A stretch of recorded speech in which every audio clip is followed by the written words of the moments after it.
네, 반갑습니다, 여러분. 즐거운 기술 시간이 또 돌아왔어요. 다들 기대하고 있었죠?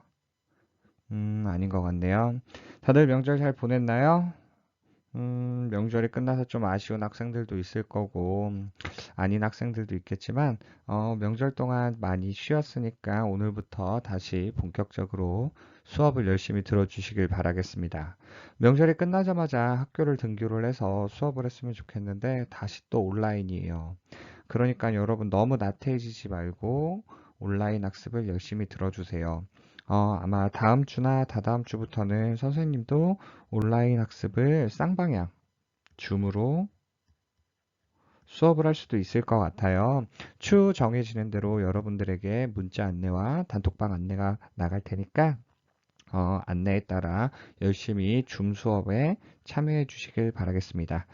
일단 오늘은 저번 시간에 이어서 수송기술 시스템과 그리고 수송기술의 발달 과정 중 이젠 육상 수송기술의 발달까지만 학습을 해보고 끝내도록 할 거예요. 그럼 본격적으로 수업 진행하도록 하겠습니다. 저번 시간에도 말했지만 수술기술 시스템은 어떻게 이루어진다고요? 그렇죠. 투입, 과정, 산출, 데모김으로 4단계로 이루어진다고 했습니다. 저번 시간에 투입에 배웠던 거 어떤 요소죠?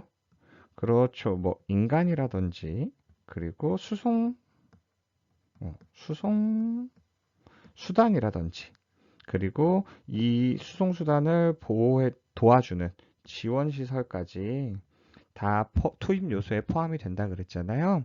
그러면 선생님과 나머지 과정, 산출, 데모김에는 어떤 것들이 포함되는지 간단하게 알아보고 넘어가도록 하겠습니다. 두 번째로는 바로 등장하는 게 과정이에요. 저번 시간에 투입 배웠던 거 기억나죠? 선생님이 어, 동영상으로 유튜브 영상으로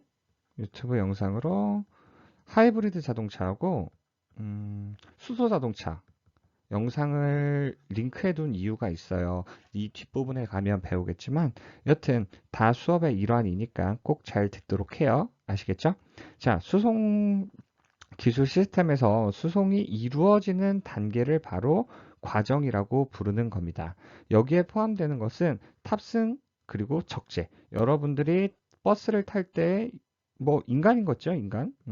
인간은 좀 그런가? 그렇죠, 사람. 음.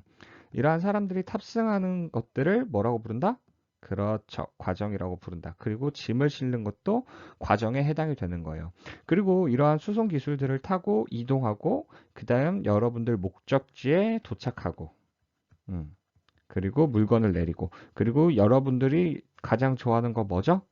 그렇죠. 택배. 이러한 것들을 배송하는 것들을 다 통틀어서 과정이라고 부르는 거예요. 탑승 적재는 말 그대로 사람이 수송수단에 타거나 화물을 싣는 것을 의미하는 거고, 이동은 여러분들이 버스를 타고 이동하는 것을 말 그대로 이동이라고 하는 거예요.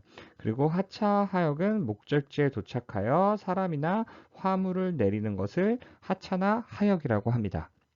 하차를 쓰는 거는 대상이 누구? 그렇죠. 사람. 그리고 하역이라는 용어를 쓰는 것은 대상이 누구? 그렇죠. 물건. 이해하시겠나요? 네, 용어 꼭 좀 기억하시길 바랄게요. 그리고 이동한다는 건 누가 쓰는 용어? 그렇죠. 사람. 그리고 배달한다는 것은 누구? 그렇죠. 물건. 최종 목적지로 이동하거나 배달하는 것을 다 어디에 포함이 된다? 그렇죠. 수송기술 시스템의 과정에 해당되는 겁니다. 아시겠죠? 그리고 산출이나 되먹임은 굉장히 간단해요. 산출은 뭐겠어요, 여러분? 그렇죠. 사람이나 물건이 어디에?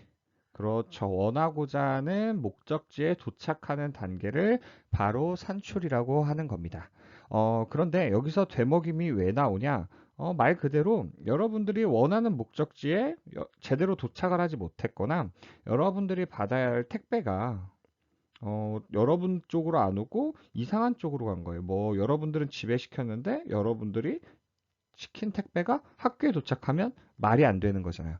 그래서 어느 부분이 착오가 있었는지, 투입 부분에서 오류가 있었는지, 과정 부분에서 오류가 있었는지 확인하는 단계를 뭐라고 한다고요? 그렇죠. 바로 되먹임 단계가 되겠습니다.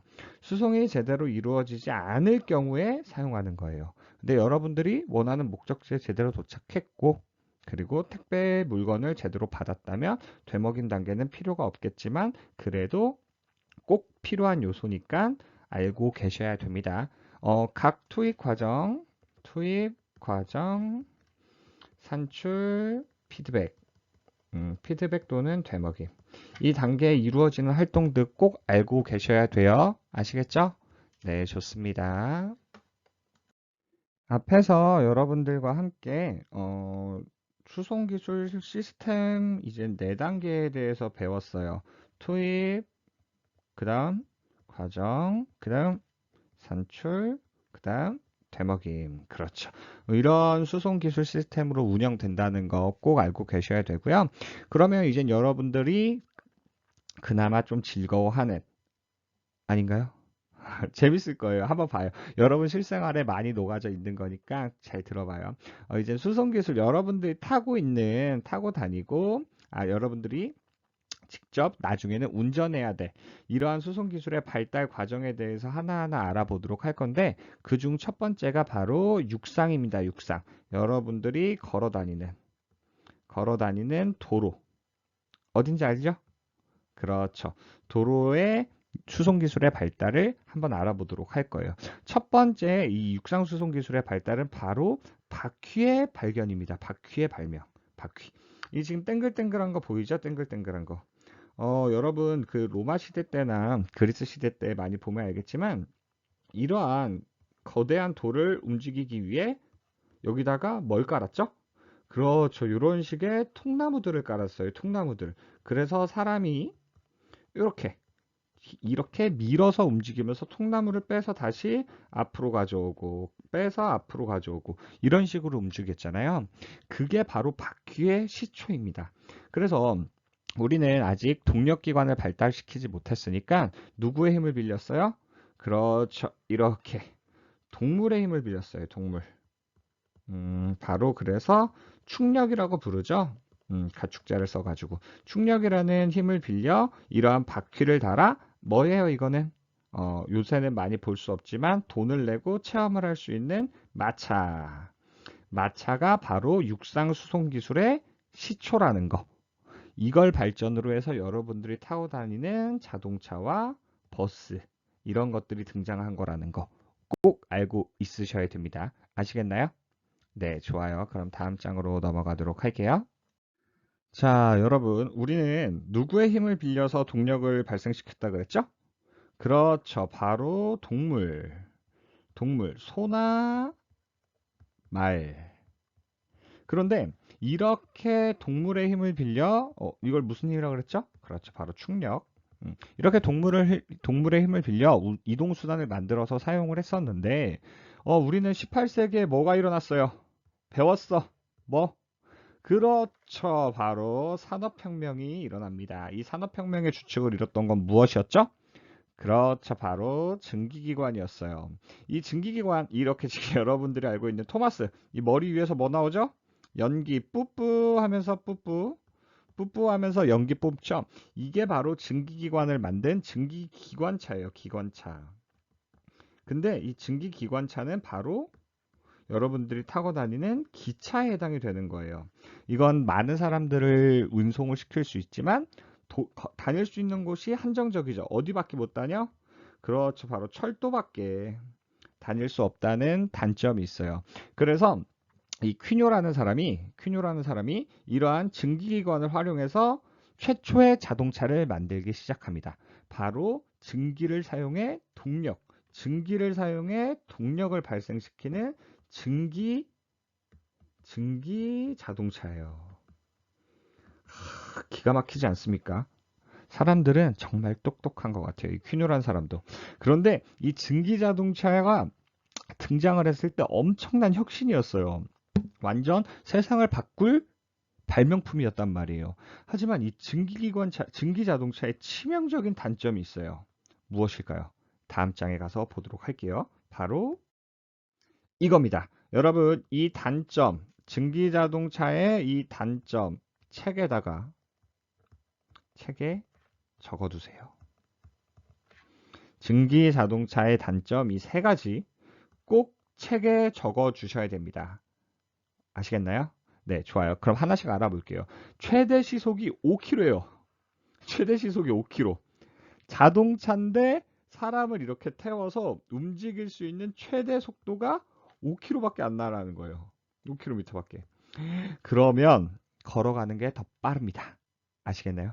치명적인 단점 하나. 그리고 두 번째 치명적인 단점은 이걸 운행하고 15분마다 물을 퍼날라가지고 여기에 물을 채워줘야 돼요. 왜 물을 채워줄까요? 여러분, 이 증기, 여러분들이 알고 있는 이 증기가 여러분들이 알고 있는 수증기예요, 수증기. 수증기. 물을 끓이면 뭐가 나오죠? 그렇죠. 바로 이 증기예요, 증기. 이 증기로 기계를 움직여서 이 바퀴를 굴리는 힘을 만드는 거란 말이에요. 그럼 이 증기를 수증기를 만들려면 뭐가 필요해요? 그렇죠. 바로 물이 필요한 거예요, 물. 그런데 15분마다 물을 보충해 줘야 된다는 치명적인 단점이 있었고, 마지막으로 절대 자동차에 없어선 안 돼. 여러분들 요새 자전거에도 이것 떼고 다니는 학생들 굉장히 많아요. 뭐? 그렇죠. 바로 이 브레이크. 브레이크가 없어가지고 이 커녀라는 사람이 만든 이 자동차가 이 브레이크 미장착으로 경사를 내려가다가 그대로 벽에 박는 굉장히 우스꽝스러운 사고들이 많이 일어났어요. 무슨 말인지 알겠나요? 그래서 이 치명적인 자동차는 우리 역사를 바꿀 발명품이긴 하지만 그렇게 효율적이고 실용적이진 못했다. 하지만 이 발명품을 기점으로 해서 자동차의 발전 속도는 급격하게 발달하게 됩니다. 아시겠나요? 좋아요. 그럼 다음 장으로 넘어가 보도록 할게요. 자, 다음 장으로 넘어와서 선생님이 앞부분에 어떤 사람이 자동차를 만들었다 그랬죠? 그렇죠. 퀴뇨라는 사람이 무슨 자동차? 증기 자동차를 만들기 시작을 했어요. 근데 선생님이 아까도 말했지만 이 증기 자동차를 발명하고 나서부터 자동차의 발전 속도는 엄청나게 급속도로 발전하기 시작을 합니다. 그래서 등장한 게 바로 가솔린 기관 자동차예요. 이번엔 이 증기로 가는 것이 아니라 동력원을 가솔린, 연료로 간다는 거죠, 연료. 이 연료를 어떻게? 그렇죠. 불을 붙여서 폭발력을 발생시키는 거예요, 폭발력. 아니, 폭발, 오케이? 이해했죠? 폭발력으로 가는데 이게 바로 등장하는 최초의 가솔린 자동차가 등장했습니다. 그런데 이 가솔린 자동차는 누가 만들었냐? 여러분들이 알고 있는 요거 뭐예요? 선생님 자동차. 그렇죠. 바로 칼벤츠라는 사람이 만든 벤츠입니다. 벤츠. 이 최초의 자동차를 만든 회사는 누구다? 그렇죠. 벤츠라는 회사에서 만들기 시작을 했어요. 그래서 이 벤츠 자동차 가격이 굉장히 고가입니다. 1885년도, 이제 19세기죠? 19세기에 최초의 가솔린 자동차를 등장을 하는데 그게 누가 만든 거다? 그렇죠. 바로 벤츠 회사에서 만들었다는 거 꼭 기억하세요. 그럼 다음 장으로 넘어가 보면 이 가솔린 자동차가 등장하고 나서 조금 시간이 지나요. 조금 많이 지나요. 지금 아까는 1800년도였는데 지금은 몇 년도죠? 1900년도. 1900년도에 등장하는 바로 최초의 자동차. 무슨 자동차?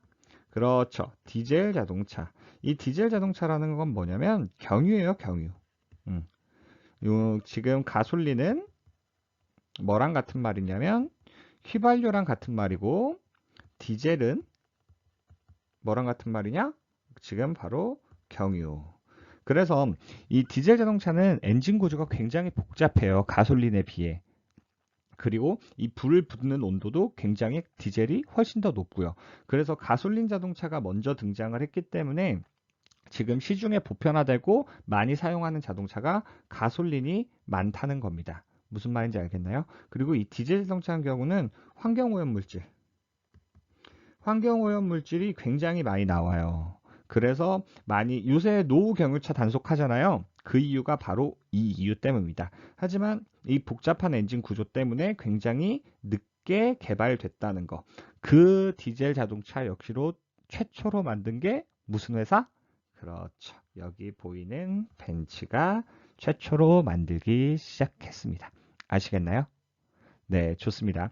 그런데 앞에서 선생님이 뭐 이렇게 생긴 뭐 리어 휠체어 같은 자동차 그림을 못 그리겠네. 이렇게 이거 맞나? 이렇게 생겼었나? 이렇게 뚜껑도 없는 가솔린 자동차를 보여줬잖아요. 근데 그 가솔린 자동차는 지금 이 디젤은 나오자마자 좀 자동차 같은데 이건 자동차 같지가 않잖아. 그런데 가솔린 자동차 역시도 굉장히 많이 발전을 했었어요. 지금 그 모양이 아니라 아까 보여준 건 아까도 말했다시피 최초의 초기 모델이었다는 거 아시겠죠? 네, 좋아요. 다음 장으로 넘어갈게요. 이건 퀴즈는 아니에요, 여러분. 퀴즈는 아닌데, 꼭 사람들이 선생님한테 많이 물어보는 질문이더라고요. 도대체 SUV 차량은 무엇이고, RV 차량은 무엇이냐? 이 뜻은 굉장히 그냥 같은 뜻이라고 보시면 돼요. SUV 차량은 무엇이냐면, 스포츠 유틸리티 비아클이라고 해서 이제 험한 도로에서 주행 능력이 뛰어나 각종 스포츠 활동에 적합한 스포츠형 다목적 차량인데, 뭐 스포츠카가 아니라, 어, 어떻게 보면 비포장도로 아시죠? 비포장도로를 다닐 때 되게 울퉁불퉁하잖아요. 그런데 이런 스포츠카들은 아래 하단이 굉장히 낮아요. 바닥에 붙어 있어서 이러한 비포장도를 다니면 밑에 부분이 다 까인단 말이에요. 그런 도로를 조금 더 잘 달릴 수 있고, 그러니까 말 그대로 험한 도로죠, 험한 도로. 험한 도로를 좀 잘 달릴 수 있고, 이 스포츠 활동을 할 땐 뭐가 많이 쌓이죠? 그렇죠, 짐 같은 것도 많이 포장할 수 있는 그러한 차량을 바로 이 SUV 차량이라고 하는 거고, 그러면 도대체 RV 차량은 무엇이냐? RV 차량은 레크레이션 비아클이라 그래서 말 그대로 이거는 레저용 차량이에요. 레저용 차량. 근데 똑같은 거 아니냐? 왜 다르게 부르냐? 그렇게 왜 다르게 부르냐면 RV 차량은 범위가 더 넓어요. 그 안에 SUV 차량이 들어가 있는 거야. 이런 식으로. 무슨 말인지 알겠나요? RV 차량은 SUV 차량에만 한정을 하는 것이 아니라 다양한 종류의 차량을 포함하고 있다는 뜻인 거예요. 무슨 말인지 아시겠죠? 그래서 RV 차량이 더 큰 개념, 그리고 SUV 차량은 이 RV 차량보다는 조금 작은 개념이지만 말 그대로 레저용 차량을 뜻하는 거라고 보시면 되겠어요. 그런데 이 LV 차량은 어딜 다녀? 험한 도로를 다니잖아요. 그러다 보면 뭐가 좋아야 돼? 그렇죠. 힘이 좋아야 돼요. 근데 이 힘이 좋으려면 여러분들이 앞에서 배운 이 가솔린보다는 디젤이 좋아. 근데 왜 디젤이 좋은지 뒷부분에 가서 설명해 주겠다고요. 아시겠죠? 그러면 RV 차량하고 SUV 차량이 어떻게 다르는지 사진으로 한번 볼까요? 자, 여기서 보시면 바로 등장하는 게 SUV 차량입니다. 이러한 모하비 같은 거. 그리고 이거 뭐냐? 모르겠다. 여튼 그리고 이런 산타페 같은 거. 이런 것들. 그리고 이건 소울이네요, 소울. 이러한 것들이 바로 무슨 차량? SUV 차량이라고 부르는 거고요. 굉장히 소규모죠. 다양한 종류의 메이커가 있지만 하지만 분야는 한정돼 있다는 거. 왜 분야가 한정돼 있는지 다음 사진을 보시면 아실 거예요. 바로 넘어갈게요. 바로 이런 것 때문인데요. 바로 이 미니밴 그리고 웨건 이러한 종류 차량을 바로 RV 차량이라고 불러요. 이 미니밴은 여러분들이 승합차라고 부르죠. 승합차 이렇게 승합차 아니면 뭐 봉고차. 근데 이 봉고차나 이 승합차의 정식 명칭은 바로 미니밴이라는 거예요. 무슨 말인지 알겠나요? 이거 보고 이거 SUV다 안 하잖아.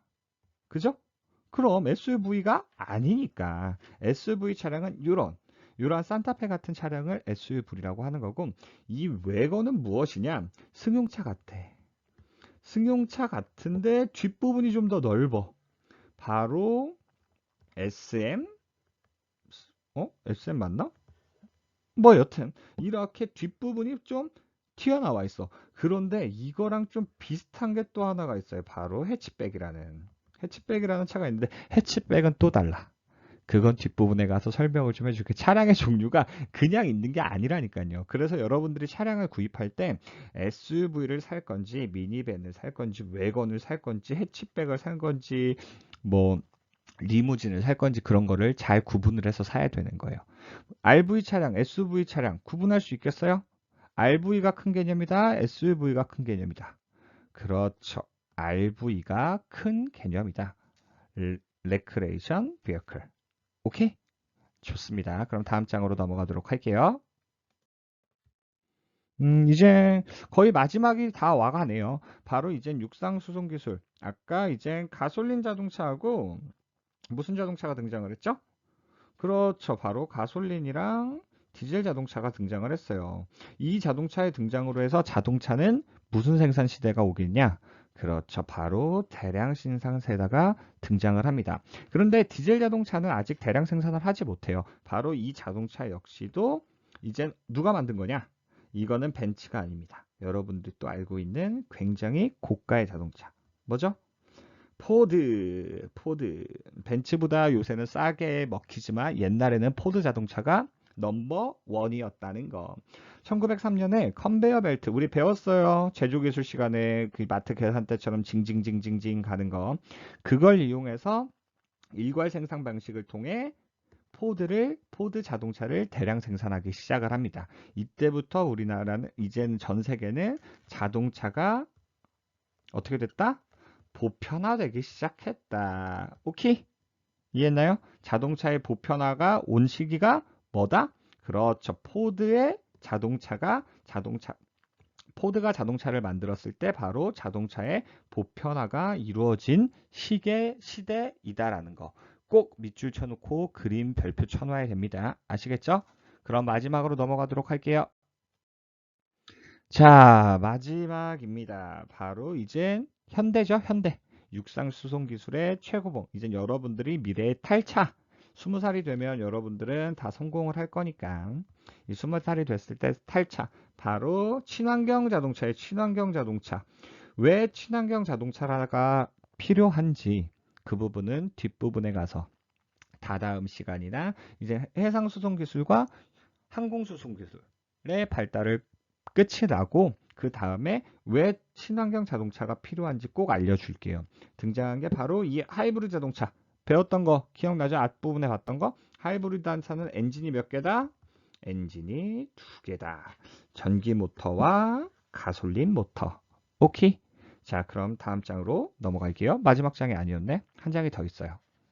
그러면 이젠 진짜 마지막 장이에요. 이제 벌써 보편화 시중화 판매가 되고 있는 연료전지 자동차. 연료전지의 연료는 뭐였죠?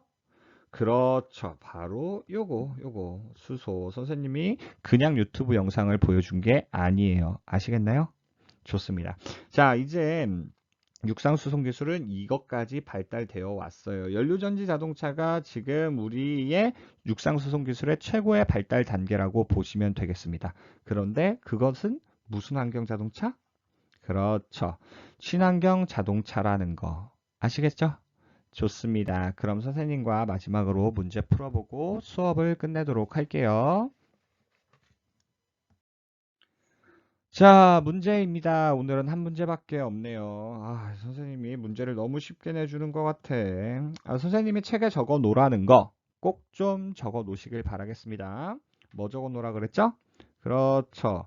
증기 자동차의 단점 꼭 적어 놓으세요. 아시겠나요? 좋습니다.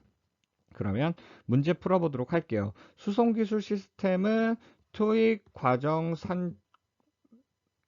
산출 과정 및 되먹임 단계로 이루어진다. 맞나요? 틀리나요? 그렇죠. 다시 한번 봐봐요. 투입 과정 산출 및 뭐인 것 같은데 맞나요? 네, 여러분 정답은 과제방에 올려주시길 바랄게요. 오늘도 고생했어요. 다음 시간에 봬요. 안녕.